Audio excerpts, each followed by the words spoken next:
A warning to our viewers. What you are about to watch is a true story. The following program contains content that some viewers may find disturbing. Viewer discretion is strongly advised. To the latest after the death of an LSU sophomore earlier this month. The details are incredibly disturbing as we have learned that several people are now charged with raping Madison Brooks after a night of drinking just before she died. The story is incredibly difficult, and we've been reporting on this now for days. The coroner has officially said that the manner of death is still under investigation, but has officially ruled that the cause of death was due to multiple traumatic injuries. Police say that the LSU sophomore had been abandoned on the side of the road by 3 men and a 17-year-old. Prosecutors say 2 of the men raped the victim while the others watched. January 15th, 2023, 3 a.m., Baton Rouge, Louisiana. A rideshare driver navigates through the darkness of a quiet subdivision. The roads are empty, silent. Then, in an instant, he hits something. In the beam of his headlights, a young woman lies crumpled on the pavement, barely clinging to consciousness. She's alone, disoriented, dying. He calls 911 immediately. Paramedics rush her to the hospital, but within hours she would be dead. At first, it seems like a tragic accident, a young life cut short in the darkness. But what investigators uncover in the days that follow would reveal something far more sinister. A night of alleged sexual assault. A blood alcohol level nearly 4 times the legal limit. And 4 men who left her on that road, men who would claim she consented to everything. Her name was Madison Brooks. She was 19 years old, an LSU sophomore, a beloved daughter, sister, and friend with her entire future ahead of her. This is the story of Madison Brooks' last 6 hours alive. From the bar where strangers found her, to the car where they violated her, to the road where they left her to die. Welcome to the Shadow Files crime series. Tonight we venture into a nightmare so evil, it defies comprehension. Take a moment to hit subscribe, drop a like, and please let us know where you're watching from. And now, we begin. Madison Kennedy Brooks was born in Covington, Louisiana, into a family that would become the center of her world. Her parents, John Brooks and Ashley Boustert, raised her alongside her siblings, Aiden, Brady, and Kaylin, in a home filled with love, laughter, and the kind of closeness that not everyone is lucky enough to experience. Her grandparents called her their sunshine, and if you knew Madison, you understood why. Her godparents, Hunter and Lauren LeBlanc, watched her grow from a bright-eyed little girl into a young woman who seemed to carry light with her wherever she went. Madison attended St. Scholastica Academy, a private Catholic school in Covington where she wasn't just another student passing through. She made her mark. She worked hard, earning her place on the honor roll year after year. She cheered on the sidelines as part of the cheerleading squad, bringing that same infectious energy and school spirit that everyone who knew her would remember. But Madison wasn't just about academics and athletics. She was deeply involved in her faith community as an active member of the Fellowship of Christian Athletes. She joined Doves for Life, advocating for causes she believed in. She was part of Spirit Club, always finding ways to lift others up and make her school a better place. Her teachers remembered her fondly, not just as a good student, but as someone who genuinely cared, someone who showed up, someone who made a difference. When Madison graduated from St. Scholastica in 2021, she had her sights set on something bigger. Louisiana State University, LSU, the place where she would chase her dreams. She arrived on campus as a bright-eyed freshman, eager to find her place in the world. And she did. Madison declared her major in communication, a field that felt like it was made for her. She loved stories, she loved people, she wanted to tell stories that mattered, stories that could make a difference. And then came the moment that would shape her future. Madison was accepted into the prestigious Manship School of Mass Communication at LSU. For anyone who knows LSU, you know what that means. Manship is one of the top journalism and mass communication programs in the country. Getting in isn't easy. It's competitive. It's an achievement. And Madison earned it. Her future was taking shape before her eyes. Journalism, storytelling, a career where she could use her voice to amplify the voices of others. She was exactly where she was supposed to be. But Madison's life at LSU wasn't just about hitting the books. She joined Alpha Phi sorority, where she found a sisterhood that would become like family. Her sorority sisters would later describe her as someone whose heart was pure and whose laugh was infectious.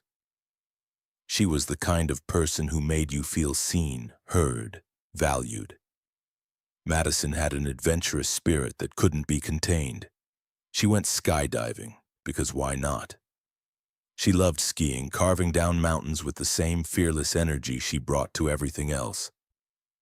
She traveled to new cities whenever she got the chance, soaking in new experiences, collecting memories. But ask anyone who really knew Madison what mattered most to her, and they'd tell you the same thing. Family and friends, weekly dinners, long phone calls with her mom. Traditions that kept her grounded. She cherished the people in her life, and they cherished her right back. Madison was the girl who lit up every room she entered, not because she demanded attention, but because joy radiated from her naturally. By January 2023, Madison was thriving. She was 19 years old, a sophomore at LSU, surrounded by friends who loved her and a family who supported her every step of the way. She was building a future, making memories, living the college experience that so many dream about. January 14th, 2023, a Saturday night. For Madison, it was just another weekend, another chance to unwind, to spend time with friends, to enjoy being young and alive. She had no idea it would be her last night. She had no idea that in less than 12 hours, everything would be over. If you've ever been to Louisiana State University, you know about Tigerland. It's the heartbeat of LSU nightlife, a cluster of bars and clubs just off campus where students go to blow off steam, to celebrate, to forget about exams and papers for a few hours. And at the center of Tigerland sits Reggie's Bar, a popular spot, crowded on weekends, the kind of place where you go with friends, where the music is loud and the drinks flow freely. January 14th, 2023. Around 10 o'clock at night, Madison Brooks walks into Reggie's. For her, it's just another Saturday night out. Normal, unremarkable, the kind of night she'd had dozens of times before. But also at Reggie's that night are four men. Kyvon DeAndre Washington, 18 years old. Desmond Carter, just 17. Kesson Carver, 18, and Everett Lee, 28, the oldest of the group, and Washington's uncle. Madison doesn't know these men. They don't know her. They're strangers sharing the same space on the same night, but their paths are about to intersect in the worst possible way. Surveillance cameras inside Reggie's Bar capture everything that unfolds that night. And what they show is critical to understanding what happened to Madison Brooks. The footage shows Madison and the 17-year-old suspect, Desmond Carter, dancing together, hugging. At first glance, it looks like a typical night out, two young people enjoying themselves. But as the hours pass, something changes. Around 1 o'clock in the morning, the surveillance footage captures Madison stumbling. She falls. She can't keep her balance. People around her, friends, strangers, try to help her back to her feet. She's slurring her words, clearly intoxicated, visibly impaired. And the four men, they're watching. By 2 o'clock in the morning, Reggie's Bar is closing. Last call has come and gone. The lights come up. People start filing out into the warm Louisiana night. And this is where everything goes wrong. Surveillance footage from outside the bar shows Madison leaving, but she's not alone. She's following the four men, all four of them, out to the parking lot, toward a vehicle. According to statements the men would later give to police, Madison asked them for a ride home. Think about that for a moment. Madison didn't know these men. She didn't know where she was going, and by every account, including their own, she was in no condition to be making decisions about her safety. But she got into Kason Carver's vehicle anyway. Carver behind the wheel, Everett Lee in the passenger seat, and in the back, Madison, Kyvon Washington, and Desmond Carter. The car pulls away from Reggie's bar, and somewhere in the darkness of Baton Rouge, it stops. What happens next would become the center of a criminal case that's still unresolved more than 2 years later. According to Kason Carver's own statement to investigators, his own words, Madison was very unstable on her feet, was not able to keep her balance, and was unable to speak clearly without slurring her words. He knew she was drunk. They all knew. But according to arrest affidavits, Kyvon Washington and Desmond Carter asked Madison repeatedly to have sex with them. And according to their version of events, she said yes. She consented. Here's the problem with that claim. When police asked Carver directly whether he believed Madison was too drunk to consent to sex, he responded with 2 words. I guess. He later told investigators that what happened made him feel uncomfortable and that he hated it, but he did nothing to stop it. Everett Lee allegedly stepped out of the vehicle during the alleged assaults, but he too did nothing to intervene. 2 men allegedly assaulted Madison in the back of that car. 2 others remained present and did nothing. Now, here's where it gets even more disturbing. The defense attorneys for these men would later reveal that someone in that car recorded video. Video of Madison, intoxicated and slurring inside the vehicle after the alleged assault. She asks to get out of the car. She says she'll call an Uber and get home on her own. And they let her. It's approximately 2:50 in the morning. About 50 minutes have passed since they left Reggie's bar. They drop Madison off near the Pelican Lake subdivision, a neighborhood she doesn't know in an area she's unfamiliar with. And then they drive away. Madison is left standing alone in the darkness. There are barely any streetlights. She's disoriented, confused. Her blood alcohol content, as toxicology reports would later reveal, was 0.319%. To put that in perspective, 0.08% is the legal limit for driving in Louisiana. Madison's blood alcohol level was nearly 4 times that amount. At that level of intoxication, medical experts say a person can experience alcohol poisoning, loss of consciousness, inability to make rational decisions or understand danger. Madison wanders from the subdivision toward Burbank Drive. Somehow she ends up standing in the middle of the dark roadway. 3 o'clock in the morning. A rideshare driver is making his way through the area. He comes around a bend in the road. And there, in the beam of his headlights, is Madison. There's no time to stop. Impact. The driver immediately calls 911. He's not impaired. He's not at fault. He stays at the scene, cooperating fully with authorities. He's shaken, horrified. First responders arrive and rush Madison to the hospital. She's clinging to life. Her family is called. They race to be by her side, but the injuries are too severe. Hours later, Madison Kennedy Brooks is pronounced dead. The official cause of death: multiple traumatic injuries secondary to motor vehicle versus pedestrian collision. She was 19 years old, a night that started like any other, a Saturday out with the possibility of fun, ended with a young woman dying alone on a dark road. And 4 men would soon be facing criminal charges for what happened in the hours before her death. January 15th, 2023. When the sun rises over Baton Rouge that Sunday morning, the East Baton Rouge Sheriff's Office is treating Madison Brooks' death as a tragic accident. A young woman struck by a car in the dark. Wrong place, wrong time. a terrible, senseless loss. But as investigators begin piecing together the timeline, something doesn't add up.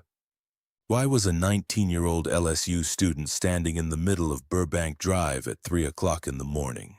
Where had she been? How did she get there? And perhaps most importantly, who had she been with? The East Baton Rouge Sheriff's Office begins pulling surveillance footage from businesses in the area. And that's when they focus on Reggie's bar in Tigerland. What they see on that footage changes everything. Investigators watch Madison arrive at Reggie's around 10 p.m. She looks happy, normal, ready for a night out with friends. But as the hours pass, they watch her condition deteriorate. The stumbling, the falling, people helping her to her feet, the clear, undeniable signs of severe intoxication. And then, around 2 in the morning, they see something that transforms this case from a tragic accident into a criminal investigation. Madison leaves Reggie's bar, but she's not alone. She's following 4 men, strangers, out to the parking lot. She gets into their vehicle, and less than an hour later, she's dead. The autopsy and toxicology reports come back, and they paint a devastating picture. Madison's blood alcohol content, 0.319%. That's catastrophically high, nearly 4 times the legal limit for driving. At that level, a person is at risk of alcohol poisoning, loss of consciousness, and death. The reports also show THC present in her system. But there's something else. Something that confirms investigators' worst suspicions. Madison's body shows injuries consistent with sexual assault. The coroner's findings are damning. This wasn't just a young woman who had too much to drink and made a bad decision. This was a crime scene. Investigators go to work identifying the 4 men from the surveillance footage. They track Kaysen Carver's vehicle using license plate readers. They build their timeline. They prepare for interviews. January 23, 2023, 8 days after Madison's death. All 4 suspects turn themselves into the East Baton Rouge Sheriff's Office. The news rocks the LSU community and the city of Baton Rouge. Arrests have been made in the Madison Brooks case. 4 men are now facing criminal charges. Kaysen Carver agrees to talk to investigators. And what he tells them is both revealing and deeply troubling. Yes, he admits they met Madison at Reggie's bar. Yes, she left with them. Yes, she got into his car. He was driving. He describes Madison's condition in his own words. Very unstable on her feet, was not able to keep her balance, and was unable to speak clearly without slurring her words. He admits that Kyvon Washington and Desmond Carter asked Madison to have sex with them. According to Carver, she said yes. She consented, but then investigators ask him the critical question. Did he believe Madison was too drunk to consent to sex? His answer, I guess. Carver tells police that what happened made him feel uncomfortable, that he hated it, but he did nothing to stop it. Everett Lee, the oldest of the group at 28 years old, confirms that he was present in the vehicle, but he provides few details and declines to answer most questions. Kyvon Washington denies everything, denies having sex with Madison, denies seeing his friend and Madison have sex. When investigators ask him to provide a DNA swab, he asks for an attorney and ends the interview. The 17-year-old's statements are sealed because he's a juvenile at the time of his arrest, based on the evidence, the surveillance footage, the toxicology reports, the medical findings, and the statements from Carver. The East Baton Rouge Sheriff's Office files charges. Kyvon Washington and Desmond Carter are charged with third-degree rape. Everett Lee and Kaysen Carver are charged with principal to third-degree rape, meaning they were present during the alleged assault, but did not directly participate. Under Louisiana law, third-degree rape is defined as a situation where the victim is incapable of resisting or understanding the nature of the act, by reason of a stupor or abnormal condition of mind produced by an intoxicating agent. and the offender knew or should have known of the victim's incapacity. With Madison's blood alcohol content at 0.319%, and with Carver's own admission that she was unstable and slurring her words, prosecutors believe they have a case. Bond is set for the three adults: Kason Carver, $50,000, Everett Lee, $75,000, Kyvon Washington, $150,000. Within days, Carver and Lee post bond. They walk out of jail, free to await trial. Washington remains behind bars. Desmond Carter, still a juvenile, is held in a detention facility. But for Madison's family, there's no bond, no release, no going home. Their daughter, their sister, their sunshine, she's gone forever. And the legal battle to hold someone accountable for her death has only just begun. The arrests send shockwaves through Baton Rouge and beyond. LSU President William Tate issues a statement that captures the community's grief and rage. What happened to her was evil, and our legal system will parcel out justice. Students hold vigils across campus. Candles flicker in the night. Flowers pile up at makeshift memorials. Madison's sorority sisters at Alpha Phi release their own statement, mourning the loss of their beloved sister. But they also share something that perfectly captures who Madison was, even in her final moments. Madison was an organ donor. Her heart and kidneys were donated to save the lives of others. Even in death, Madison gave life. She was also a hero, her sorority sisters wrote. But as the community mourns, the legal battle is just beginning. 4 days after the arrests, on January 27, 2023, the defense attorneys representing the accused men hold a press conference. Ron Haley, Joe Long, Ryan Beaulieu, and Dale Glover stand before cameras and make a stunning claim. Madison consented to everything. She wasn't as intoxicated as the police reports suggest. And they have video evidence that will prove their client's innocence. They didn't rape her. We believe that based on the evidence that we're able to view today, that one of our clients had on his cloud, that she was not in a drunken stupor. What they're accused with right now is third-degree rape. Basically, for layman's terms, third-degree rape means that you cannot consent because you're in a drunken stupor that prevents you from saying yes or no. Based on her body language, based on her words, based on what she was saying, I can sit here firmly on even ground and say that a rape did not occur that evening. Absolutely not a rape, Attorney Ron Haley declares. Listen, this is a tragedy, definitely not a crime. Joe Long, representing Kason Carver, goes further. He questions the blood alcohol test, suggesting the surveillance video from Reggie's bar undermines the prosecution's version of events. They promise that when the video from inside the car is revealed, it will exonerate their clients completely. But when that video is finally reviewed in court, it doesn't quite go the way the defense had hoped. I'm sorry that I offended you that bad. Get out. I will Uber on my own. At a bond hearing, 19th Judicial District Judge Brad Myers watches the video footage taken by one of the suspects inside the car with Madison, and what he sees disturbs him deeply.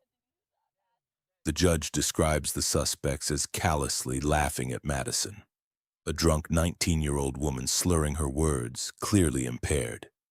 He also reviews the surveillance footage from Reggie's bar showing Madison falling, struggling to stand.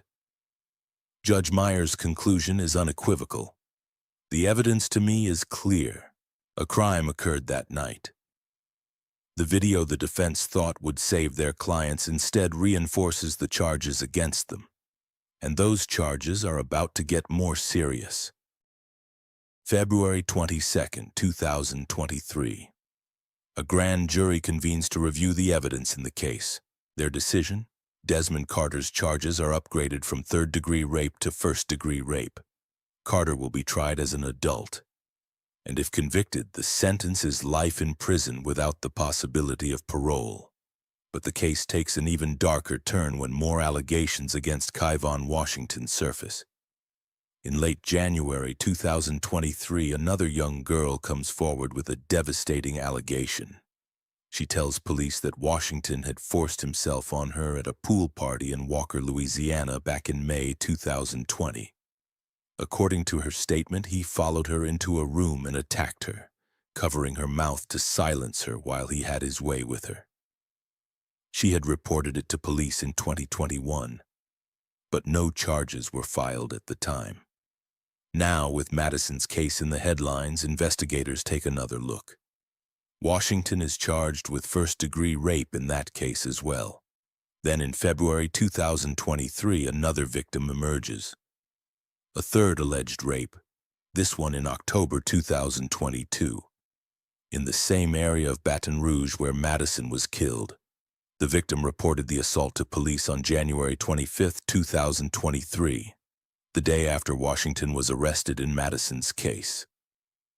Kyvon Washington now faces 3 separate rape cases. Meanwhile, the defense fights another battle. They want to introduce evidence of Madison's prior sexual history. Specifically, they claim she had consensual rough sex with another man the day before she died. The defense argues this could explain her injuries and the lack of DNA evidence from the suspects. But prosecutors push back hard. Under Louisiana law, a victim's sexual history is generally inadmissible in rape trials. It's irrelevant, it's prejudicial, and it's an attempt to blame the victim. In March 2024, the trial judge rules against the defense. Madison's sexual history cannot be used. The defense appeals. The case goes all the way to the Louisiana Supreme Court. October 2025. The Supreme Court issues a unanimous decision. The lower court's ruling stands. The fundamental right to present a defense, the justice's right, does not require the trial court to admit irrelevant evidence. Madison's past cannot be weaponized against her, but the prosecution faces a significant challenge of its own. Sources reveal that no DNA from any of the 4 suspects was found inside Madison Brooks. How do you prove rape without DNA evidence? District Attorney Hiller Moore acknowledges the burden. We have the burden of proof. He is presumed innocent. We believe our case. We believe that he committed this offense, and that's why he is charged the way he is. The case will rely on witness statements, Madison's condition, the circumstances, and that video evidence. And so the waiting begins. Months turn into years. Desmond Carter's attorneys file appeals, slowing the process. Washington's multiple cases create scheduling complications. June 2025. More than 2 years after Madison's death, Cassen Carver finally enters a plea.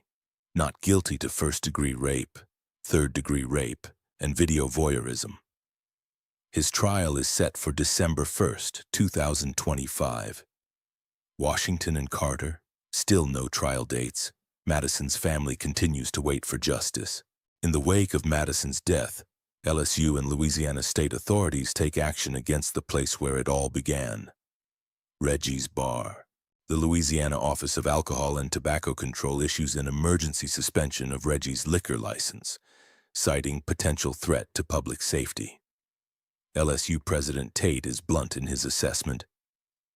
All but one of the suspects involved in this horrific scenario were underage, yet were able to consume alcohol at a local bar.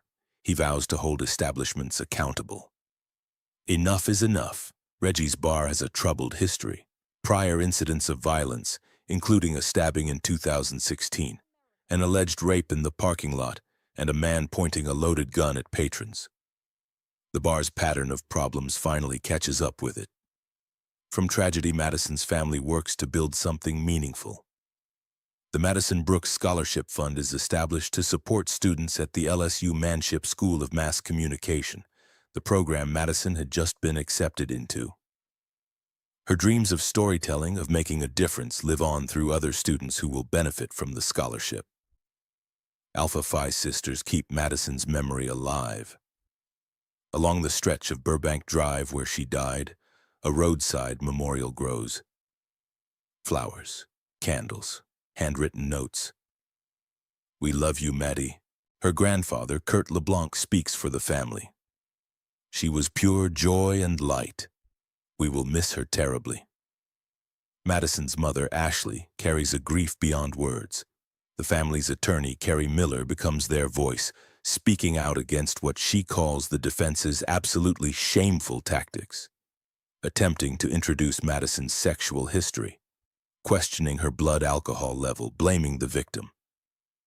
The family's goal is clear: ensure this never happens to another family.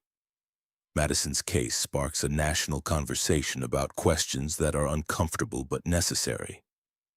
How do we protect young women on college campuses? What is consent when someone is blackout drunk?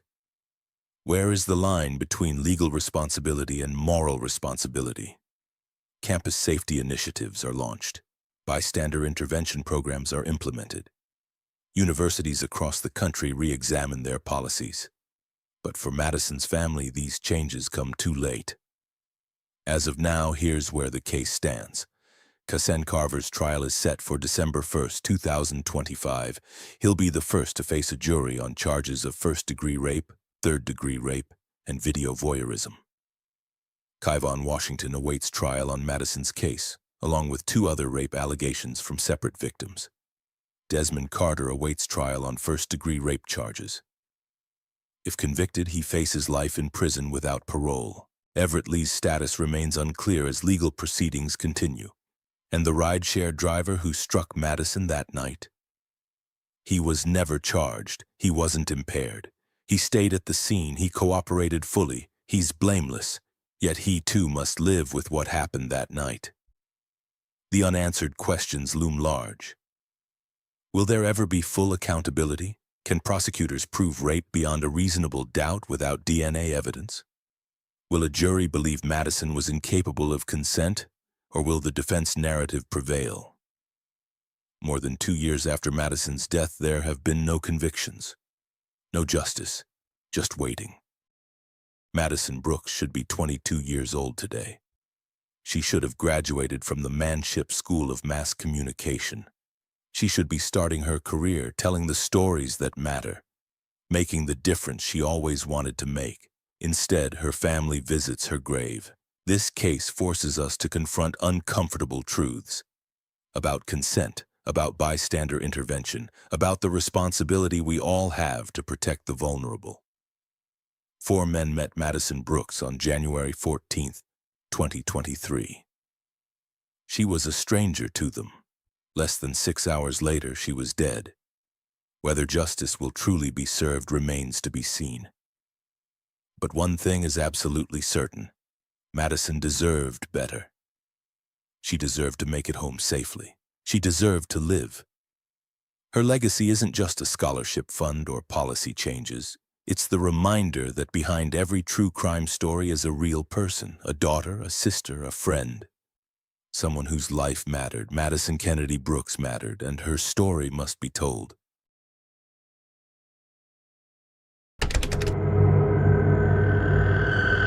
Somebody killed a woman and dumped her remains. We are live over the Oshawa Harbor. Good evening. The busy spot along the waterfront is now a disturbing crime scene. The discovery made by a fisherman and his grandson. They saw a torso in the water. Once again confirming that they have found the remains of 18-year-old Rory Hache. The latest inside a basement apartment inside this Oshawa home. This after the teen's torso was found in the Oshawa Lakeshore nearly 5 months ago. December 29, 2017. Oshawa, Canada. It's late evening when 2 plumbers arrive at a modest apartment building on McMillan Drive. The tenants upstairs have been complaining for hours. Their drains are backed up, completely clogged. Water won't go down. It should be a routine call. Snake the pipes, clear whatever's blocking them, collect the payment, and go home. But when plumber Jeremiah Wildboar pulls his equipment from the drain, what emerges isn't a clump of hair or a buildup of grease.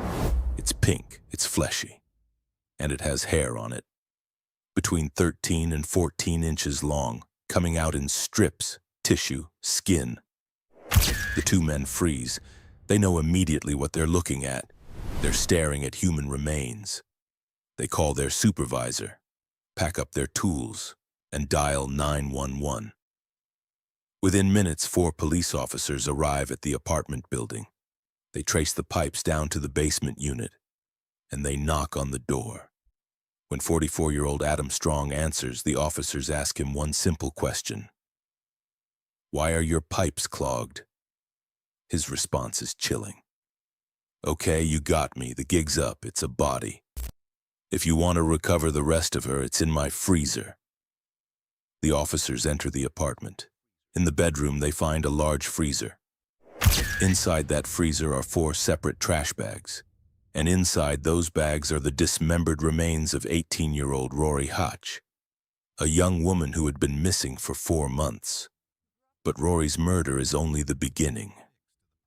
Hidden throughout Adam Strong's squalid apartment, investigators will discover evidence of another killing. One that happened nearly a decade earlier. This is the story of 2 young women whose lives were stolen by a predator living 1 block from a police station. 2 families torn apart by unimaginable horror. And a monster who killed with impunity for almost 10 years. But before we continue, please be advised, this case involves graphic violence and the deaths of 2 real people. Some viewers may find the content deeply disturbing.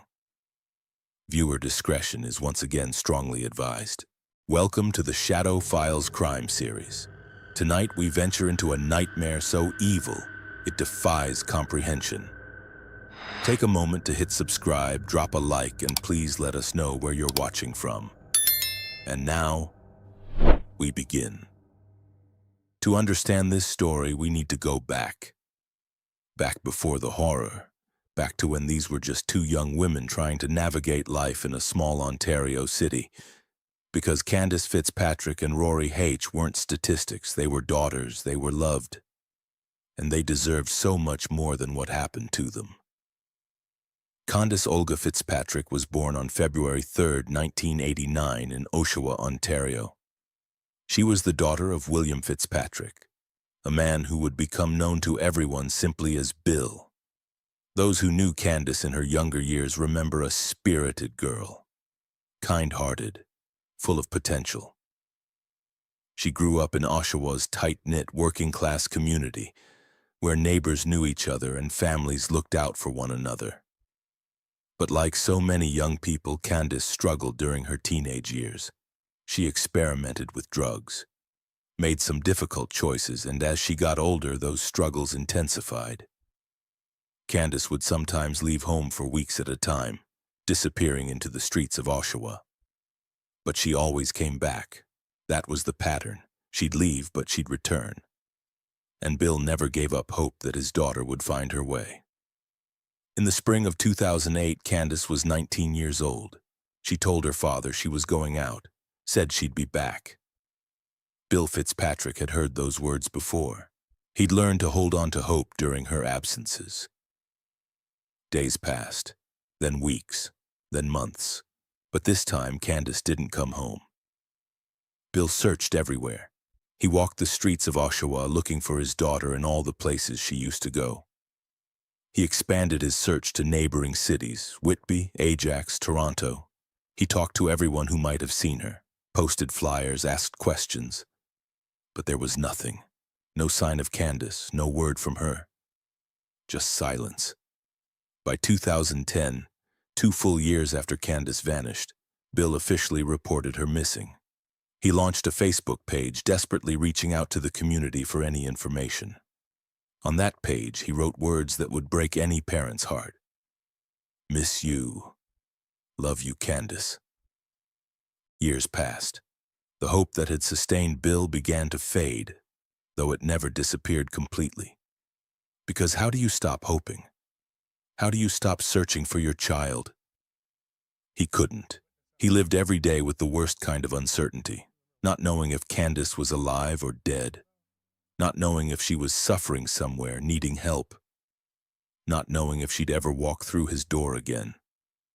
The Oshawa community rallied around Bill, but as time went on, Candace's disappearance became one of many cold cases. A young woman with a history of drug use who'd gone missing. Society had a way of looking past people like Candace, of assuming the worst, of moving on. But Bill Fitzpatrick never moved on. He kept searching, kept hoping, kept loving his daughter wherever she was. What Bill didn't know, what he couldn't have known, was that Candace had encountered evil in its most calculating form. And for 10 years, the man responsible would walk free. 9 years after Candace Fitzpatrick vanished, another young woman was trying to find her way in Oshawa. Rory H. was born in 1999, a millennial coming of age in small-town Ontario. Those who knew Rory described her as beautiful, strong, and extremely smart. Her godmother, Krisha Mieldik, would later say, "We loved her immensely." Rory had a close relationship with her mother, Shanann Dion. She was someone's daughter, someone's friend, a real person with dreams and aspirations. But like Candace before her, Rory struggled. She faced homelessness, she battled addiction. Life had dealt her challenges that would test anyone, especially someone so young. But here's what's important to understand. Rory was so much more than her struggles. Her mother, Shanann, would later fight against the narrative that tried to reduce her daughter to a stereotype. At trial, she made this clear. This case is not about her being a drug addict toss-away that wasn't loved. Because she was so loved. Those words matter, because society has a tendency to look at young women like Rory and Candace and see only their vulnerabilities. To see them as disposable, as less worthy of protection, of justice, of being remembered, but that's not who they were. They were human beings deserving of dignity, of safety, of life. In the summer of 2017, Rory was 18 years old and pregnant. Despite everything she'd been through, she had hope. She talked about her baby, about turning her life around, about being a mother. Pregnancy gave her something to fight for, a reason to keep going. But her situation also made her incredibly vulnerable. Young, pregnant, sometimes staying on the streets, Rory needed help, needed support, needed safety. In late August 2017, Rory went missing. Her family reported her disappearance on August 30th. And unlike Bill Fitzpatrick's experience nearly a decade earlier, Rory's family immediately knew something was terribly wrong. This wasn't like her. Rory stayed in touch with her mother, with her godmother. She didn't just vanish. The search began immediately. Posters went up all over Oshawa. Social media campaigns spread her photo. Family and friends walked the streets of downtown Oshawa, checking her known hangouts, talking to people who might have seen her.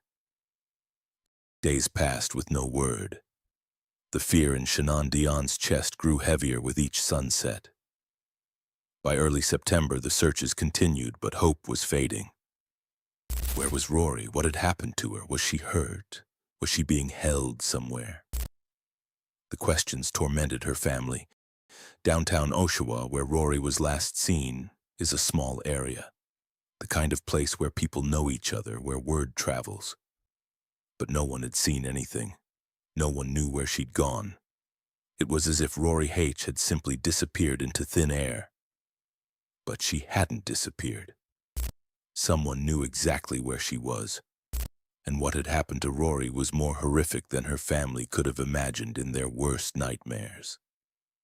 September 2017 wore on.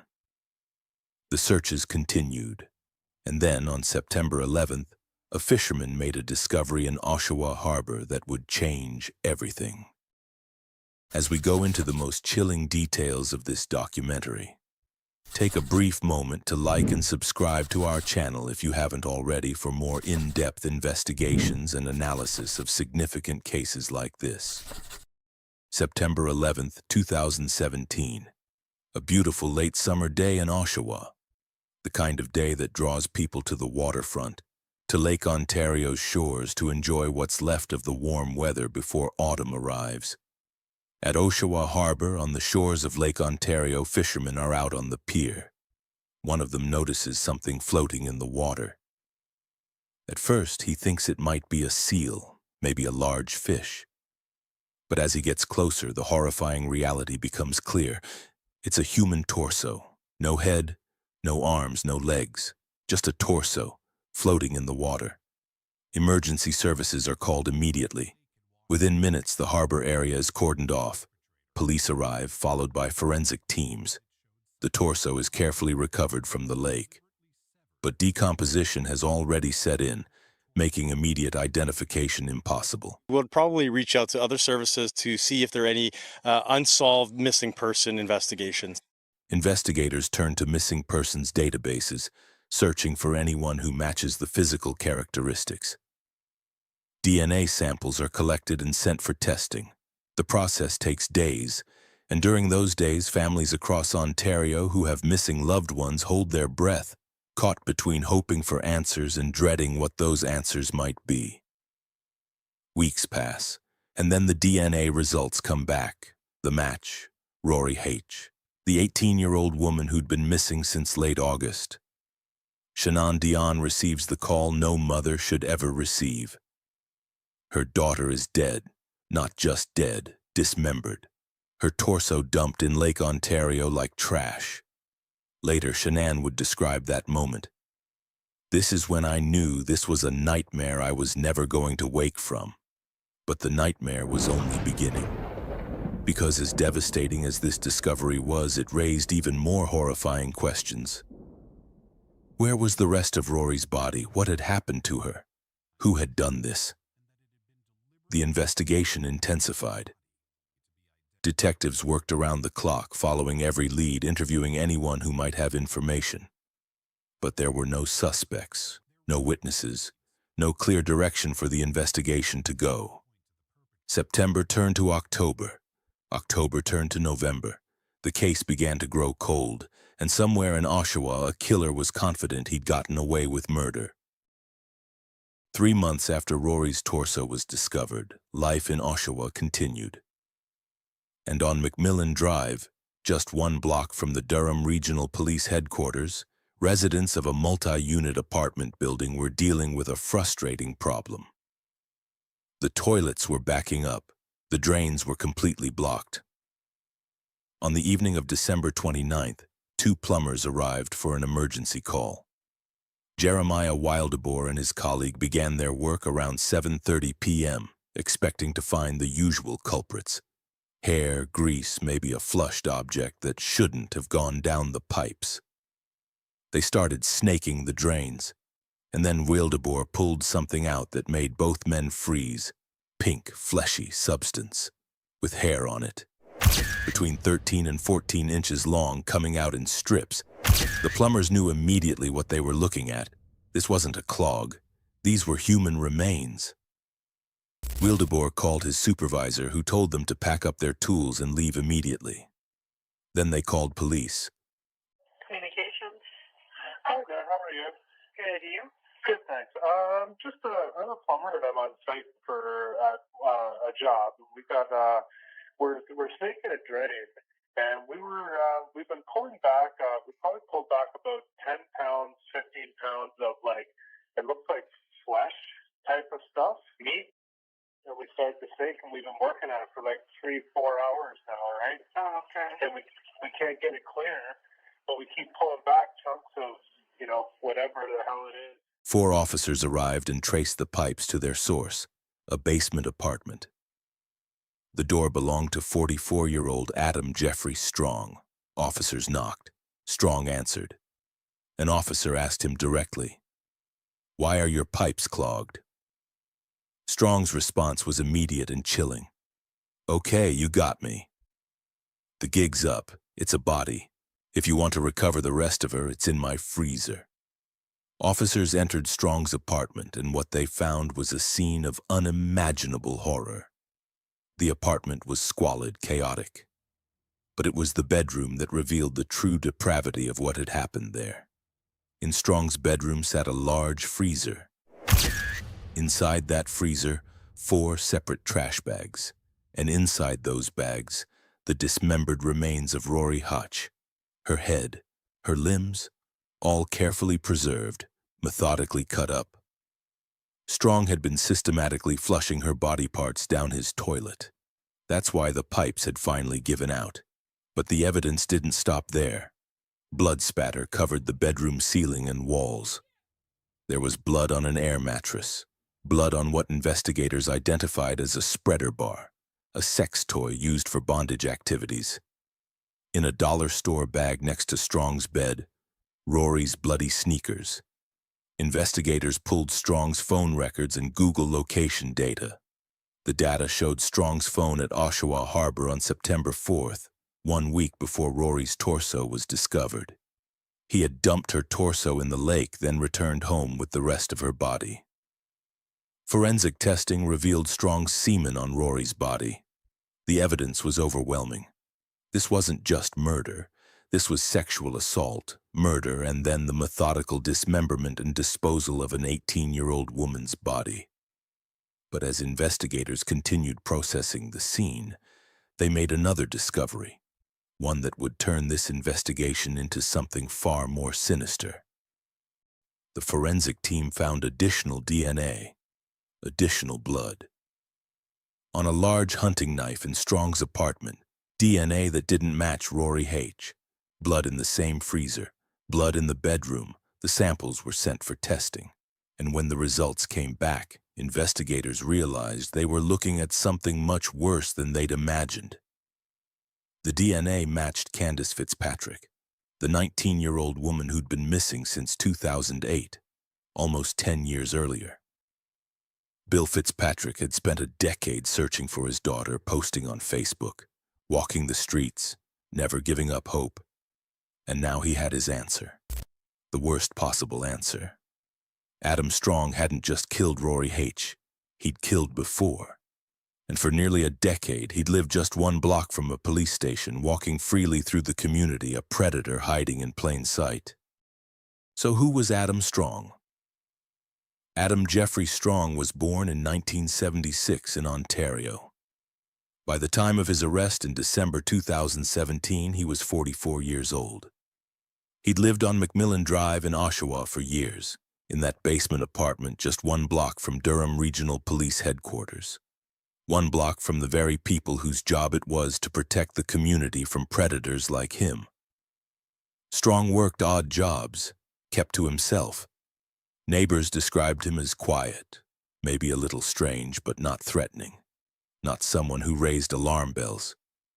That's the terrifying thing about people like Adam Strong. They blend in. They look ordinary, unremarkable. They're the kind of person you might pass on the street without a second glance. His basement apartment was isolated with its own separate entrance.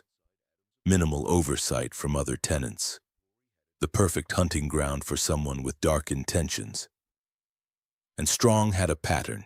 He targeted vulnerable young women, women struggling with addiction, women experiencing homelessness, women society often overlooks whose disappearances might not be immediately noticed or prioritized. Women like Candace Fitzpatrick and Rory H. Rory's godmother, Krisha Mieldick, would later put it perfectly. This man blended into our community. He was a block away from the police station, and he committed these heinous acts. After his arrest, Strong's demeanor was bizarrely calm, almost cavalier. In police interviews, he showed little remorse. He spoke about dismembering 2 women in a matter-of-fact way that chilled investigators. You said to the officers, if you're looking for the rest of her, you'll find her in the freezer. My question to you is the person in that freezer, Rory? I decline to answer that question. I was told these things go on for like hours. Is that true? Again, it's true. The 24th is when you start this. You said Christmas Eve? Yes. Are you doing this while it's frozen or partially defrosted? Completely defrosted. Okay. He admitted to dismembering both Candace and Rory, but claimed he didn't kill them. His defense was absurd. Somehow, these women's bodies had just appeared in his apartment already dead, and he'd simply disposed of them. But investigators found something on Strong's computer that told a different story. Before Rory's death, Strong had been searching the internet for very specific information. How to survive in the wilderness, body decomposition rates, abandoned mine locations, disposal methods. This wasn't panic after an accidental death. This was premeditation, planning, calculation. Adam Strong was a predator who'd found the perfect hunting ground and the perfect victims. And for nearly 10 years, he'd gotten away with it. Lead Detective Ellis Maxwell was assigned to build the case against Adam Strong. From December 2017 through 2018, forensic teams conducted one of the most intensive investigations in Durham region's history. Strong's apartment was processed for weeks. Every surface tested, every item cataloged. When investigators used luminol, a chemical that reveals blood even after cleaning attempts, the apartment lit up. There was massive blood evidence. Strong had tried to clean, tried to hide what he'd done. There was wet carpet with fans pointed at it, evidence of desperate deep cleaning attempts. But blood tells its story, even when you try to erase it. Investigators began reconstructing the timeline of Rory Hatch's final hours. Based on the evidence, they determined that on September 1st, 2017, Rory likely encountered Strong somewhere in downtown Oshawa. He brought her back to his apartment on McMillan Drive. What may have begun consensually, perhaps she agreed to go with him, became something horrific. Superior Court Justice Joseph D. Luca would later determine that Strong attacked Rory during a sexual encounter. He repeatedly struck her in the head with a hammer or similar blunt object. The evidence on the spreader bar, that bondage device found in his bedroom, indicated that Rory was restrained, bound when she was killed. This was a bloodletting event, massive trauma. Her skull was fractured, her face was destroyed by repeated blows. And Rory was pregnant the whole time, adding another, even darker layer to this already horrific crime.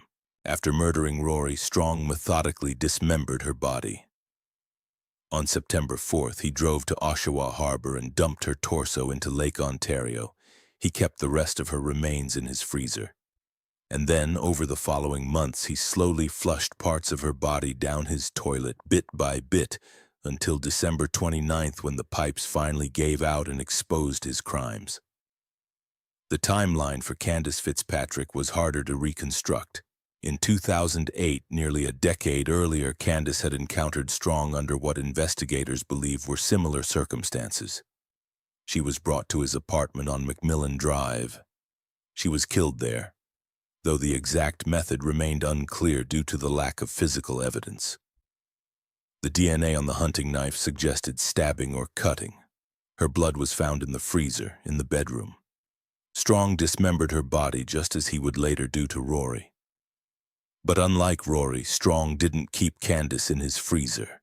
He buried her somewhere, and for 10 years he stayed silent about where. For 10 years he got away with murder. In November 2018, Adam Strong was officially charged with 2 counts of first-degree murder. Crown Prosecutor Brian Gorton led the case. The evidence against Strong for Rory's murder was overwhelming. Physical evidence, forensic evidence, his own admissions. But for Candace, the case was more challenging. Without a body, without the same level of physical evidence, proving murder beyond a reasonable doubt would be difficult. But the Crown was determined to seek justice for both young women. And the families, Bill Fitzpatrick, Shannon Dion, Krisha Mieldick, and everyone who loved Candace and Rory, were determined to see Strong held accountable for destroying 2 lives. Adam Strong was charged in November 2018. But justice would not come quickly. The COVID-19 pandemic brought the world to a halt in 2020, and with it the trial was postponed multiple times. Families who'd already waited years for answers would have to wait even longer. Finally, on September 28, 2020, the trial began at the Oshawa Courthouse. It would be a judge-alone trial presided over by Superior Court Justice Joseph D. Luca. Strong pleaded not guilty to both first-degree murder charges. His defense strategy was remarkable in its audacity. admit to dismembering both women but deny killing them. Strong's lawyers claimed the women had died accidentally and he'd simply disposed of their bodies. The question no one could answer. Why would you dismember someone who died accidentally? Why the elaborate cover-up, the freezer, the flushing of remains? The defense had no good answer. Over the following months, the Crown presented overwhelming evidence. Jeremiah Wildbohr took the stand and described the moment he pulled human flesh from the pipes. Police officers testified about Strong's confession, about opening that freezer and finding Rory's remains. Forensic experts presented blood spatter analysis, DNA evidence, timeline reconstructions. And then the families testified. Bill Fitzpatrick took the stand. Through tears, he described searching for Candace for years, the Facebook page he'd created, the hope that slowly, agonizingly died. He told the court about 2018 when police informed him they'd found his daughter's DNA in Strong's apartment and believed she was dead. After all the years of searching, this was not the outcome I expected, he said. I was shattered by the news. Shanann Dion delivered her victim impact statement via Zoom. She tested positive for COVID and couldn't attend in person. She described the extensive search for Rory, the nightmare of identifying her remains. And she said something that would echo through the courtroom. There's no closure. There's no getting past that. Krisha Mieldik, Rory's godmother, attended every single day of the trial. Every single day, her dedication was absolute. She was there to ensure Rory's voice was heard, to bear witness, to demand justice for the young woman she'd loved like a daughter. Strong never testified in his own defense. His lawyers offered no real defense, only technical arguments about the sufficiency of evidence. In December 2020, the trial concluded, and then came the wait. Justice DeLuca took 3 months to deliberate, to review the evidence, to reach his decision. For the families, those 3 months were agonizing limbo. March 16th, 2021. 3 p.m. The courtroom is packed with families, media, supporters. Everyone rises as Justice DeLuca enters. He begins delivering his lengthy decision, outlining his findings, his reasoning, and then he announces the verdict for Rory Hutch, guilty of first-degree murder. Applause breaks out in the courtroom. DeLuca explained his findings. The evidence proved beyond a reasonable doubt that Strong sexually assaulted and murdered Rory Hutch. She died of blunt force trauma during that sexual assault. It was premeditated, planned, first-degree murder during the commission of another serious crime. But then came the second verdict. Candace Fitzpatrick, not guilty of first-degree murder. You could feel the air leave the room, but guilty of manslaughter. Bill Fitzpatrick stormed out of the courtroom devastated. DeLuca explained there was insufficient evidence to prove that Strong intended to murder Candace. 10 years had passed. Her body had never been found. There was less physical evidence. It was clear that Strong unlawfully caused her death, but intent to murder couldn't be proven beyond a reasonable doubt. DeLuca even acknowledged he probably did intend to kill her, but probably is not the test. The emotions in that courtroom were complex. Relief and grief existed side by side. Krisha Mieldik spoke to reporters outside. I'm relieved we have first degree on Rory, but it comes with some sadness too because there's more than one girl. I'm very sad for the Fitzpatrick family today. The bond between these families, Rory's and Candace's, was evident. United in grief, supporting each other through the worst experience imaginable. Shanann Dion observed Strong as the verdicts were read. For once, his cavalier attitude seemed to crack. He looks a little rattled right now, she said. Strong was remanded into custody. Sentencing would come in 2 months. But for the first time since December 29, 2017, the families had some measure of justice. It wasn't perfect justice, it wasn't complete justice, but it was something. May 28, 2021. After a 2-day sentencing hearing, the families of Rory Hutch and Candace Fitzpatrick finally had their chance to speak directly to Adam Strong. Shannon Dion called him what he was, a monster. "This monster took my angel and mutilated her," she said. "I will never see her fall in love, graduate school, be married, and have children." Bill Fitzpatrick described the years of searching, the devastation of learning his daughter was dead. And then Justice DeLuca delivered his sentence. For the first-degree murder of Rory Hutch, life in prison without the possibility of parole for 25 years. For the manslaughter of Candace Fitzpatrick, 18 years to be served concurrently. Strong would be eligible for parole on December 29, 2042, 25 years from the day of his arrest, but DeLuca's words carried more weight than the sentence itself. "You are a dangerous predator," DeLuca said. "You decided to feed your selfish desires, and in doing so you took 2 vulnerable lives. Your moment before us is done. From here you will go to prison. You will never be seen in public again. In time you will be forgotten. You will neither be famous nor infamous. You will simply be gone." DeLuca continued, "This sentence will likely ensure he will never get out of prison. He has demonstrated in the clearest way possible there is no reasonable prospect for rehabilitation." Outside the courthouse, Crisia Mieldik told reporters, "Today this monster is off our street. Today we let them rest." But there was still one agonizing question left unanswered. Where was Candace? Strong was transferred to a federal penitentiary to begin serving his sentence. And then in July 2021, something unexpected happened. Strong spoke to correctional staff. He made a shocking disclosure. He would reveal where Candace Fitzpatrick's remains were buried. Why? No one knows.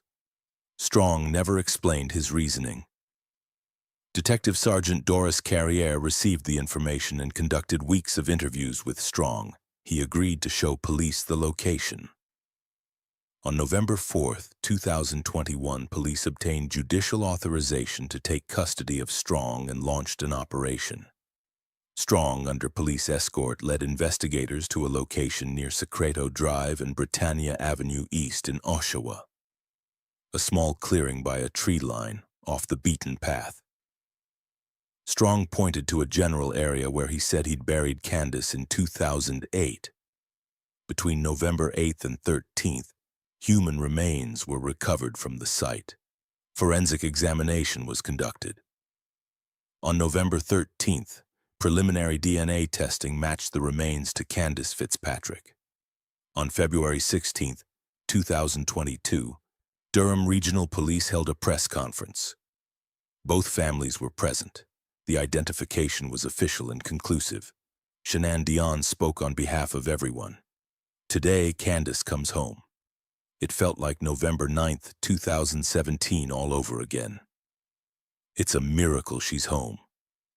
After 14 years, Bill Fitzpatrick finally had his daughter back. He could finally lay her to rest properly, with dignity, with love. Detective Carriere made it clear. No incentive was offered to Strong. No financial compensation, no added privileges. The question of why he revealed the location remains unanswered. Shannon Dion offered her perspective. Conscience is ugly when you're dealing with it in the dark all by yourself. I'm not grateful to him. I'm thankful to God that he made this happen. Both families could finally begin true healing. The Oshawa community held vigils and memorials for Rory and Candace, not remembering them as victims, but as beloved daughters, as real people who mattered, who were loved. Crisia Mieldik's words captured the impact of this tragedy.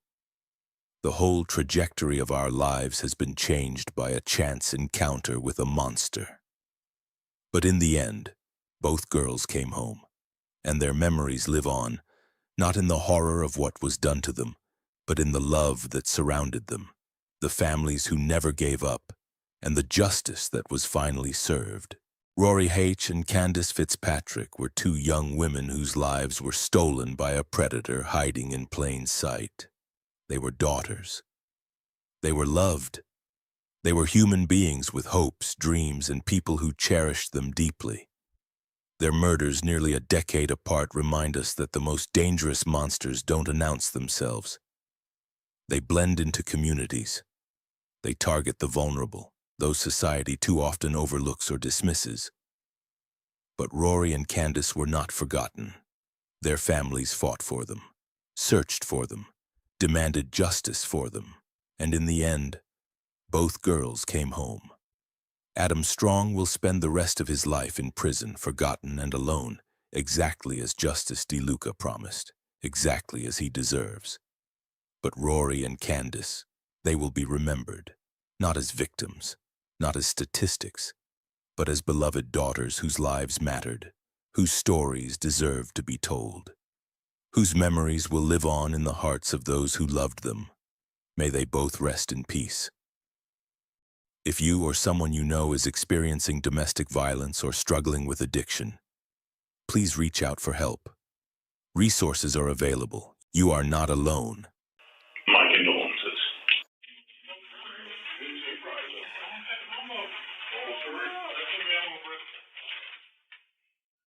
How old is Rory?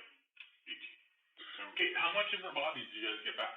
Obviously the entire skeletal structure, right? Well, we obviously, whenever it was in the house. Yes, in the freezer. Yes. And how much of it were you able to pull out of the pipes? Quite a bit. It was bad luck. Yeah, that's what I tell people. They're like, you're stupid. I'm like, you kidding me? Well, that's an awesome way. Yeah, I just got great. They're crushed. It's very hard to accept that this happened so close to the police station, so close to the downtown core, you know. I've lived in Oshawa 43 years. I was born and raised here.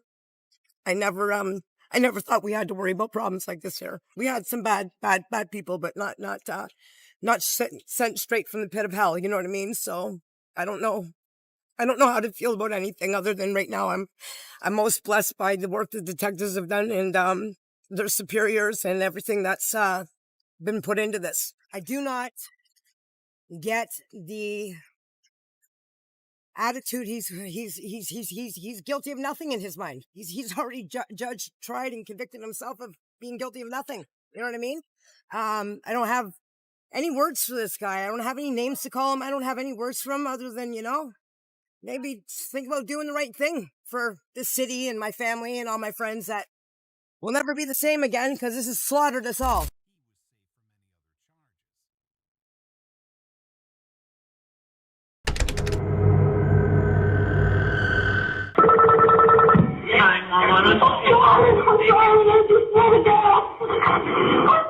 I just want to see my family.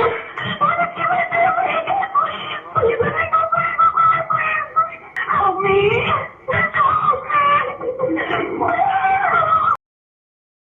At 6:14 p.m. on January 17, 2008, a terrified voice broke through the static of a 911 call in Florida. My name is Denise. I'm married to a beautiful husband, and I just want to see my kids again. Please, God, please protect me. For 6 agonizing minutes, 21-year-old Denise Amber Lee pleaded for her life from the back seat of her kidnapper's car, having somehow managed to steal his cell phone while bound and helpless. She was doing exactly what she'd been taught to do her entire life. She was the daughter of a police sergeant. She knew the system. She called 911. But what happened next would expose a catastrophic failure that turned what should have been a rescue into a nightmare. In the span of just 3 hours, 5 separate 911 calls would flood emergency centers across 2 Florida counties. Witnesses would report a screaming woman in a green Camaro. A victim would provide real-time updates on her own kidnapping. Family members would give precise locations. And yet, despite helicopters overhead, patrol cars in the area, and a massive search underway, Not a single officer would reach Denise Amber Lee in time. This is the story of a young mother who did everything right in her final hours, and a system that failed her when she needed it most. It's a case that would change 911 protocols across the nation and raise haunting questions about the very emergency services we trust with our lives. What you're about to hear involves real crimes, including kidnapping, sexual assault, and murder. Some details may be disturbing. Viewer discretion is, once again, strongly advised. Welcome to the Shadow Files crime series. Tonight's case will shake you to your core. Take a moment to hit subscribe, drop a like, and please let us know where you're watching from. And now, we begin. But let's back up, because to understand what happened that day, you need to know who Denise Amber Lee really was. Because this wasn't some random tragedy. This was the systematic destruction of a young woman who had her whole life ahead of her. 4 years earlier, she was just Denise Goff, 17 years old, still in high school, but already taking college courses because she was that driven, that ambitious. That's where she met Nathan Lee. He was 19, and the moment he saw her walk across that campus, he knew. "I know it sounds cliché," Nathan would later say, "but we really knew right away. We were two peas in a pod." Within months, they were inseparable. Nathan bought her a heart-shaped ring for their first Valentine's Day together. Cost him $40, which was everything he had. Denise put it on her finger and never took it off, not once in 4 years. They got married young, had their first baby, Noah, when Denise was just 19. Then Adam came along in July 2007, 2 kids under 2 years old. Most couples their age would have cracked under the pressure, not Denise and Nathan. But here's what made Denise different from other young mothers. Her father was Detective Rick Goff of the Charlotte County Sheriff's Department. She grew up around law enforcement. She understood danger in ways most people never have to. She knew how predators operated, how they picked their victims, how they covered their tracks. That knowledge made her cautious, protective. She was the type of mother who double-checked locks, who noticed when something was off, who trusted her instincts.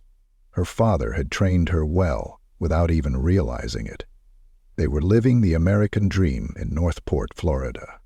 Small town, safe neighborhood, the kind of place where people left their doors unlocked and kids played in the street. Denise and Nathan were talking about buying a bigger house, maybe having another baby. Nathan was working toward a promotion. They were making it work, despite being so young. January 17th, 2008 started like any other Thursday. Nathan left for work early, before Denise and the kids were even awake. Around 11 a.m., he called home like he always did. They talked for about 5 minutes. Normal conversation. Nathan asked about the weather. It was unseasonably warm for January in Florida, almost 80 degrees. He suggested they turn off the air conditioning and open the windows to save on the electric bill. "I already did," Denise told him. "I opened them all up. The breeze feels amazing." That was the last conversation they would ever have. What Denise didn't know was that someone had been watching their house. Someone had been studying their routine. Someone knew that Nathan left for work early, that Denise would be alone with 2 small children, that their front door was often left unlocked because they felt safe in their quiet neighborhood. Someone knew that January 17th would be the perfect day to strike. After Nathan hung up the phone, Denise went about her normal routine, playing with 6-month-old Noah, chasing after 2-year-old Adam, probably thinking about what to make for lunch, what errands she needed to run later. She had no idea that in less than 3 hours, a stranger would walk through her unlocked front door and destroy everything she'd built. Denise is inside her Northport home, probably getting ready for the boys' afternoon nap. 6-month-old Noah needs to be fed. 2-year-old Adam is running around like toddlers do. The windows are open. The warm Florida breeze is coming through.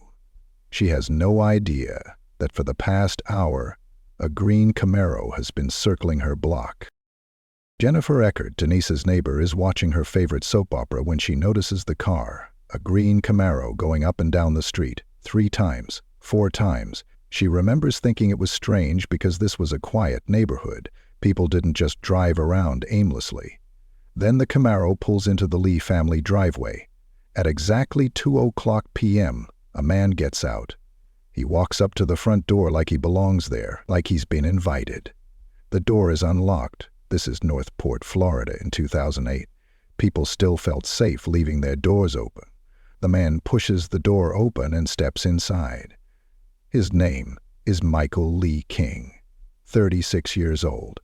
Unemployed plumber who hasn't shown up to work in over 3 months. His house is in foreclosure. His wife just divorced him. His life is falling apart. And he's decided that's someone else's problem. What happens next takes less than 30 minutes, but it will haunt everyone involved for the rest of their lives. King finds Denise in the living room with her children. We know from the evidence that she fought. We know she tried to protect her babies. We know that King forced her out of that house at gunpoint, leaving Noah and Adam alone in their crib. Denise is dragged to King's car, no purse, no phone, no shoes, still in her house clothes. The windows Nathan asked her to open, King closes them before he leaves, every single one. Then he locks the front door behind him, like nothing happened.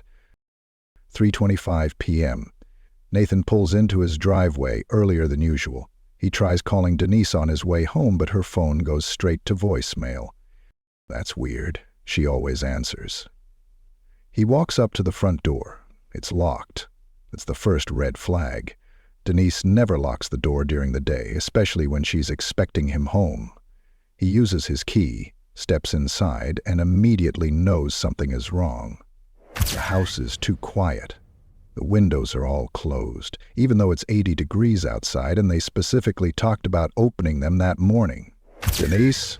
he calls out. No answer. He finds both boys in the same crib. Denise never puts them together like that.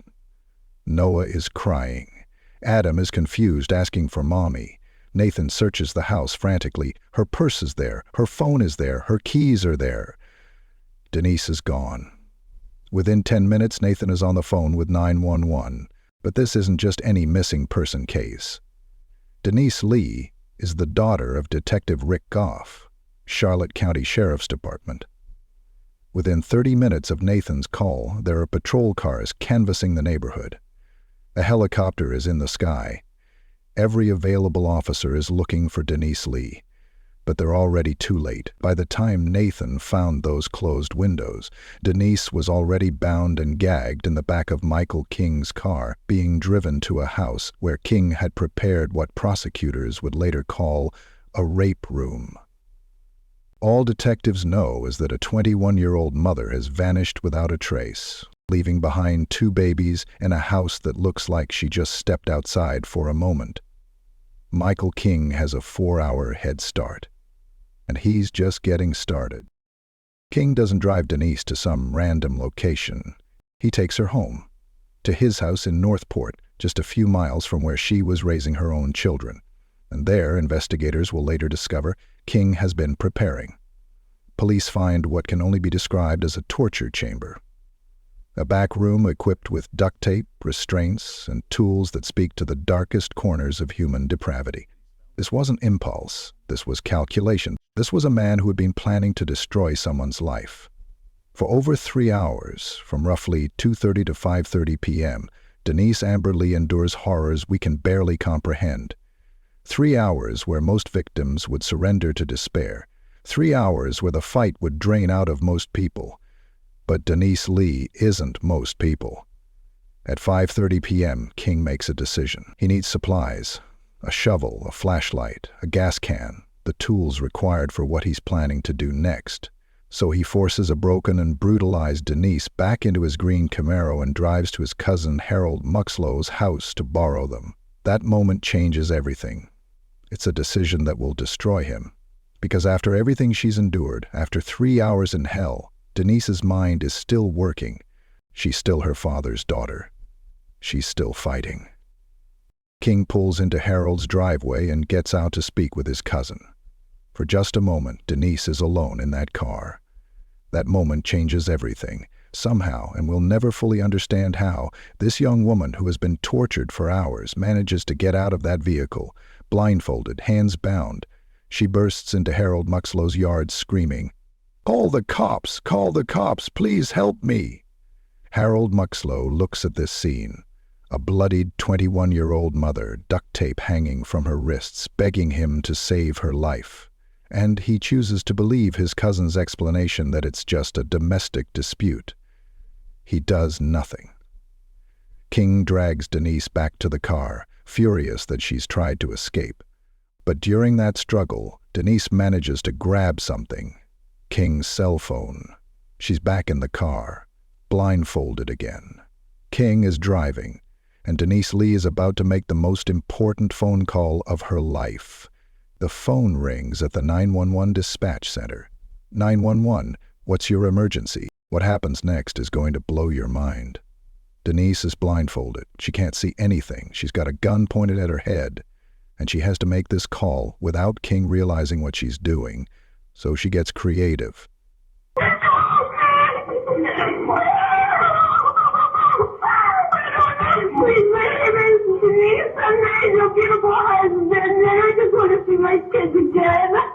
My name is Denise, she says loudly, as if she's talking to King, but she's actually answering the dispatcher's questions. The dispatcher asks for her address. Denise yells at King, "I just want to go home. Why can't you just take me home?" Then she gives her full address, making it sound like she's pleading with her kidnapper. Brilliant. For 6 minutes and 34 seconds, Denise Lee conducts a master class in survival. She tells the dispatcher her name, her address, describes the car, a green Camaro. She says the word please 17 times. 17 times in under 6 minutes. "I'm married to a beautiful husband and I just want to see my kids again," she says. "Please God, please protect me." You can hear King in the background cursing at her, telling her to shut up. The dispatcher is trying to get a location, trying to keep her on the line. Then the call cuts out. But here's the thing. That call just gave police everything they needed. They traced the phone to Michael King. They had a name, an address, a description of the car, and the victim's identity. Game over, right? Wrong. 16 minutes later, at 6:30 p.m., Jane Kowalski is driving on Route 41 when she stops at a red light. Next to her is a blue Camaro, or at least that's what she thinks it is. It's actually green, but it's getting dark. That's when she hears the screaming. Not a happy scream, she would later testify. A get me out of here scream. It was completely horrific, terrified, panicky. Jane looks over and sees a hand slapping against the passenger window. Hard, desperate. Someone is trying to get out of that car. Jane Kowalski does exactly what she should do. She calls 911. "I'm at a stoplight, and a man pulled up next to me and a child is screaming in the car," she tells the dispatcher. She thinks it's a child because the screaming is so high-pitched, so terrified. Jane tries to follow the car, but King realizes what's happening. He gets behind her, then makes a quick turn and disappears. But Jane got a partial license plate. She saw the car. She gave a detailed description of what was happening. This should have been it. 2 911 calls, clear descriptions, a phone traced to a specific person. But here's where the system completely falls apart. Jane's call gets routed to Charlotte County Dispatch instead of Northport Police. Different county, different system. And the Charlotte County Dispatcher? She doesn't forward the call to the right authorities. She doesn't file it properly. She basically ignores it.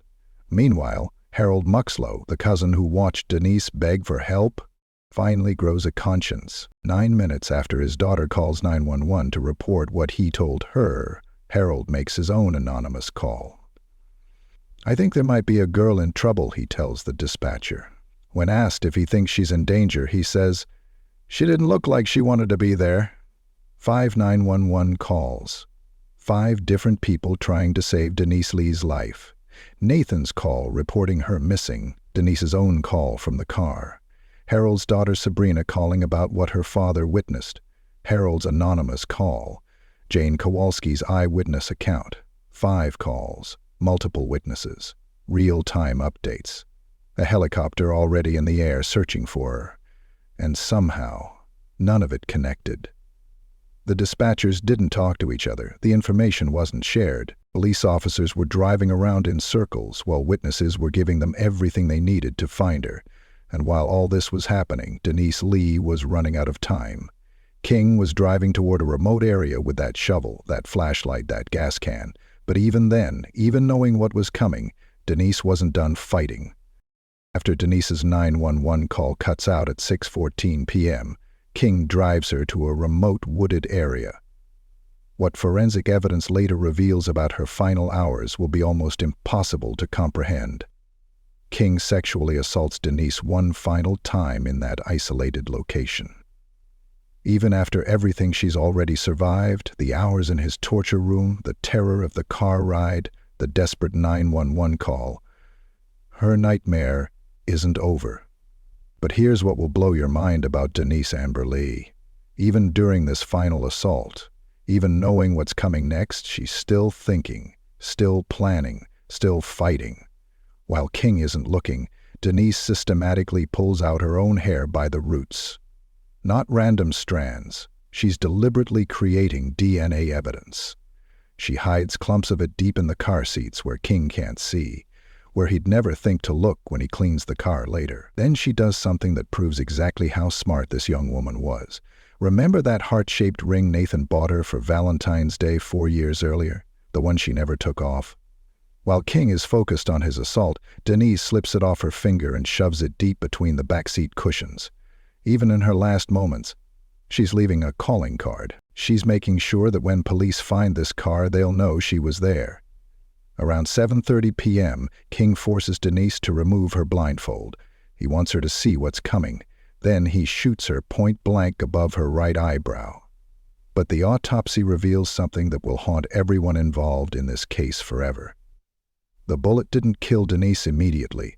Blood found in her lungs shows she was still breathing, still conscious for some time after being shot. Denise Amber Lee died slowly, lying in that shallow grave King dug with Harold Muxlow's shovel. The forensic evidence paints an even more devastating picture. When police process the scene later, they find that some of Denise's hair is stuck to King's front bumper near the headlight. Think about what that means. Think about the struggle she put up just before she lay dying. 9:16 p.m., 3 hours after Denise's 911 call, Florida State Police finally spot King's green Camaro just 4 miles from where Jane Kowalski last saw it. The officer orders King to get out of the vehicle. King refuses. He won't move until the trooper threatens to shoot him. When King finally exits the car, the trooper notices immediately he's soaking wet. His clothes, his hair, everything. There's a muddy shovel in his back seat. The battery and SIM card have been removed from his phone. King is arrested on the spot. But they still don't know where Denise is. For 2 days, search teams scour the area. Helicopters, search dogs, hundreds of volunteers. Rick Guff, Denise's detective father, is leading the charge. This is his daughter. He's not giving up. January 19th, 2008, just half a mile from where King was arrested, searchers find a shallow grave. Denise's body is there, exactly where King left her after using Harold Muxlow's shovel to dig the hole. But even in death, Denise has left them everything they need to convict her killer. When investigators process King's car, they find Denise's hair exactly where she hid it. They find her ring wedged deep in the seat cushions. They find duct tape in King's house with her DNA on it. They find defensive wounds on Denise's body that prove she never stopped fighting. The evidence is overwhelming, and it's all there because a 21-year-old mother refused to be just another victim. August 24th, 2009. The state of Florida versus Michael Lee King begins. The courtroom is packed. Nathan Lee is there. Rick Goff is there. They want to see justice for Denise. When prosecutors play that 911 call, Denise's desperate voice pleading for her life, the entire courtroom is in tears. Everyone except Michael King. He sits there emotionless, staring straight ahead. No reaction whatsoever. King's defense team tries to claim he has a low IQ from a childhood sledding accident. They say he's not smart enough to have planned this crime. The prosecution destroys that argument in minutes. They point out how King avoided security cameras, how he realized Jane Kowalski was following him and evaded her, how he removed the battery from his phone to avoid tracking, how he cleaned himself up after the murder. This wasn't some impulsive act by someone with diminished capacity. This was calculated, planned, evil. August 28, 2009. After deliberating for just 2 hours, the jury finds Michael King guilty on all counts: first-degree murder, sexual battery, kidnapping. 4 days later, the same jury recommends the death penalty. The vote is unanimous. The murder of Denise Amber Lee, the defendant, is sentenced to be put to death in the manner prescribed by law. With those words, Michael King is escorted out of the courtroom. The family of Denise Lee looks towards the heavens. Justice was served. We had faith in the judicial system. Both state prosecutors and her family say the best witness throughout was Denise Lee herself. Without her, we'd still be looking for her. We'd still be looking for him. She's the one who turned us on to him direct from the beginning with her 911 call. Her husband, Nathan Lee, spent the moment remembering the 21-year-old Northport mother of 2. She's the most amazing person I've ever known, and I want to thank her for being an amazing wife and an amazing mom to our kids. Her mother says Friday's decision does not bring their family closure. It isn't over. It won't be over till the day Michael King dies. That's the day we'll have closure. Her father, Rick Goff, had one last message for Michael King. I just want to tell Michael King, you're a coward. You got what you deserve coming, and Denise was a lot better person than you, and she's going to put you in the place where you belong, which I believe is hell. And that's where you're going to be. Nathan Lee finally has justice for his wife. Rick Goff finally has justice for his daughter. But this was never really about them getting justice. This was about Denise getting it herself. She solved her own murder. She convicted her own killer. She made sure that even in death, she had the last word. Michael King thought he was the predator. He had no idea he was up against a detective's daughter who would hunt him down from beyond the grave. In 6 hours of hell, Denise accomplished what some detectives spend months trying to do. She identified her killer. She documented the crime. She left behind everything prosecutors needed for a death sentence. King destroyed her body, but he could never touch her mind, and in the end, her mind is what destroyed him. Michael King sits on death row today, still waiting for his execution date, but this story doesn't end with him. Because Denise Lee's death exposed something terrifying about our emergency response system. The 911 operators who mishandled Jane Kowalski's call, they had no mandatory training, no standardized protocols, no accountability. That had to change. April 24, 2008. 3 months after Denise's murder, the Florida legislature unanimously passes the Denise Amber Lee Act. It provides optional training for 911 dispatchers across the state. Optional, not mandatory.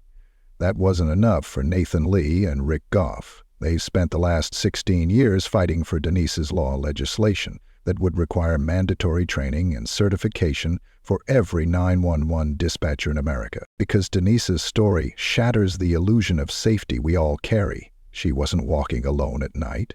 She wasn't in a dangerous area. She was home with her children on a Thursday afternoon, and evil walked through her unlocked door. Nathan has rebuilt his life, but he's never forgotten his promise to Denise. He remarried a woman who understands his mission. Together they're raising 7 children, including Noah and Adam, who were just babies when their mother was taken. Nathan says he sees Denise every day when he looks at their boys. Noah has her eyes. Adam has her smile. They're growing up knowing their mother was a hero. The Denise Amber Lee Foundation continues training 911 operators nationwide. Every dispatcher who learns to handle calls like Jane Kowalski's properly is another life potentially saved. Every protocol improvement is Denise's legacy in action. Rick Goff, The detective father who moved heaven and earth to find his daughter still lobbies politicians in Tallahassee, still pushes for mandatory standards, still fights the same system that failed Denise. Because here's what Denise Amber Lee proved in those final 6 hours of her life. Heroes aren't born from extraordinary circumstances. They're ordinary people who refuse to give up when everything seems lost. Blindfolded and bound, knowing she was going to die, Denise Lee outsmarted her killer and solved her own murder. She left behind evidence that put a monster on death row. She exposed a broken system that's slowly being fixed. She turned her final moments into a legacy that continues saving lives today.